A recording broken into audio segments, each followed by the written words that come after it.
Carlos, platícanos acerca de esta fecha, porque yo tengo muchas dudas. O sea, ¿cómo fue el ataque a la casa y qué fue lo que marcó en la historia? Bueno, primero hay que hacer una imaginación, un hecho imaginatorio de lo que sucedió ese día.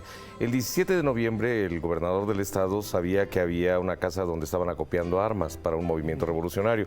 El 18 de noviembre, en la madrugada, mandan a Miguel Cabrera, jefe político, militar, perdón, y policíaco de la ciudad, lo mandan a la casa. Al llegar a la casa, tocan la puerta, le abren la puerta y lo reciben con un balazo en la cabeza. Entonces matan al jefe de la policía. Hay que entender el contexto. Adentro estaban 18 hombres acompañando a Aquiles, a Máximo Cerdán, a Natalia, a Carmen. Y al ver llegar al jefe de la policía, pues se pusieron en alerta y al abrir la puerta le dan un balazo en la cabeza. Cuando le dan el balazo en la cabeza, pues se hace un movimiento extraordinario de la policía y empieza el asedio a la casa. Lógicamente, pues caen abatidos gradualmente, Máximo y otros antirreeleccionistas en la azotea de la casa. Aquiles se oculta en un sótano, no era un sótano, era un espacio debajo del suelo, no un sótano propiamente dicho. Es descubierto en la madrugada del día siguiente y le dan también un balazo. Pero lo que sucedió fue, había una casa donde tenían acopio de armas para iniciar un movimiento revolucionario para el 20 de noviembre, que estaba previsto. El 18 de noviembre es descubierta la casa, el jefe de la policía llega, lo matan e inicia ya el ataque a la casa. Es así como inicia el movimiento en Puebla, el movimiento revolucionario, que el 20 de noviembre pues ya se desató en todo el país con los revolucionarios que todos conocemos. Eso sucedió ese 18 de noviembre en Puebla. Y hay muchas leyendas históricas acerca de que si Carmen Cerdán salió al balcón y gritó, mexicanos, lo hacemos por ustedes, aquí están las armas, eso hay testimonios de que nunca sucedió. Y también hay otras historias, por ejemplo, Natalia Cerdán era la propietaria de la casa, pero no vivían ahí. Ella le rentaba un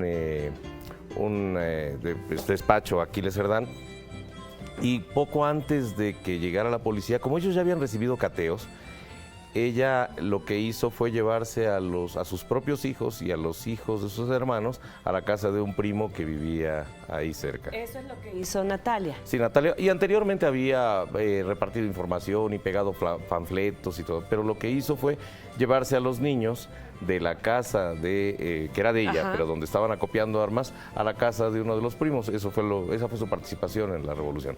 Pero si tú ves, hay una estatua en bronce que está en la calle de Santa Clara, en la 6, a donde está ella con unos niños, en la figura de bronce, precisamente porque es lo que hizo, se llevó a los niños a una casa de un primo, de una casa cercana de un primo.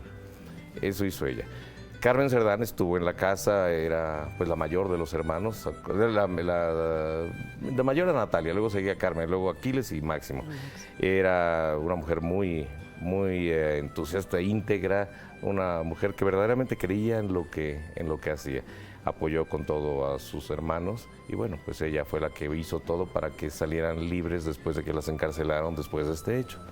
2 días después. 2 días después. Carlos, ¿de quiénes eran nietos?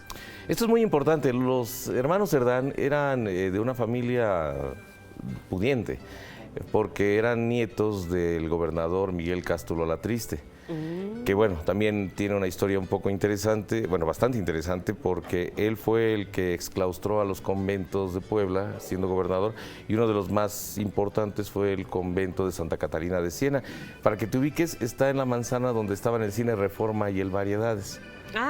Toda esa manzana, bueno, quienes nos escuchan y ya son jóvenes no saben dónde estaban. Pero nosotros todavía. Pero sí, está toda la manzana de lo que era el Cine Variedades y Coliseo, era el convento de Santa Catalina de Siena, el convento más antiguo de México, fundado en 1554. Bárbaro. Y entonces exclaustra a las monjas y él vende los terrenos, él se queda con un terreno donde construye la Casa de los Picos, que todavía existe. En esa Casa de los Picos nacen los hermanos Cerdán, en 1873, 1875 y así sucesivamente. Entonces, Miguel Cástulo Alatriste fue fusilado, tú sabes que había conflictos entre liberales y conservadores, y ellos eran nietos del gobernador del estado. lógicamente sus ideales eran buenos, estaban en contra de la reelección, perdón, eran antireeleccionistas y de una u otra manera su pensamiento era bueno y sus objetivos también. Sin embargo, bueno, pues la historia siempre es escrita de acuerdo a quienes sustentan en ese momento el poder de hacerlo, y se tiende a crucificar totalmente a quienes en ese momento llegaron a tomar la casa, como en el caso de Miguel Cabrera, que pues él simplemente era el jefe de la policía que llegó por órdenes del gobernador a ver qué pasaba y pues lo mataron. Pero nadie dice por qué lo mataron y quién lo mató, ¿no? Eso es una parte y a lo mejor los hijos o los nietos de Miguel Cabrera dirían otra cosa. Claro. Pero bueno, sí es una gesta, un hecho que sucedió en Puebla y que marcó el inicio de la Revolución Mexicana. Se puede decir que Puebla es la cuna de la Revolución Mexicana el 18 de noviembre, 2 días antes de lo que estaba previsto. Y hay que decir que Aquiles Cerdán era un hombre extraordinario de 36 años que había apoyado con todo a Madero, a Francisco I. Madero, y era considerado uno de los más importantes hombres en el movimiento antirreeleccionista que lideraba Madero. ¡Wow! ¡Qué bárbaro! Y ahorita en la actualidad, para todas las personas, muchos estudiantes no tuvieron clases, están en casa. ¿Cuál es el mensaje, Carlos? Porque tú siempre nos dejas un mensaje en estas fechas, ¿no? Siempre las fechas históricas tienen un porqué. Bueno, mi mensaje es que lean. Decía Santa Teresa de Ávila, lee y dirigirás, no leas y serás dirigido. Siempre quien escribe, escribe con un sesgo de filias o fobias. O sea, de acuerdo a lo que piensa y a lo que siente, escribe. Hay que ir a las bases, hay que leer los documentos originales para poder tener un criterio formado por lo que se sabe, no por lo que se cree. Y en Puebla tenemos de dulce y de salado y dulce, sí, rojo y verde. Tenemos contrastes siempre en todo lo que pensamos y hacemos. Hay que leer para tener un criterio definido y no dejarnos llevar por lo que a veces se convierte en una historia oficial que no siempre está tan apegada a la verdad. Exactamente. Como siempre agradecemos tu presencia, Carlos. Gracias, muchas gracias por venir en este día. Gracias por estar con feliz nosotros. De la vida. A ver cómo llego al consultorio porque ya está todo cerrado. Una buena caminata. Una buena caminata. ¿Verdad? Muchísimas gracias. Tuvimos aquí en el estudio a nuestro querido doctor e historiador Carlos López García.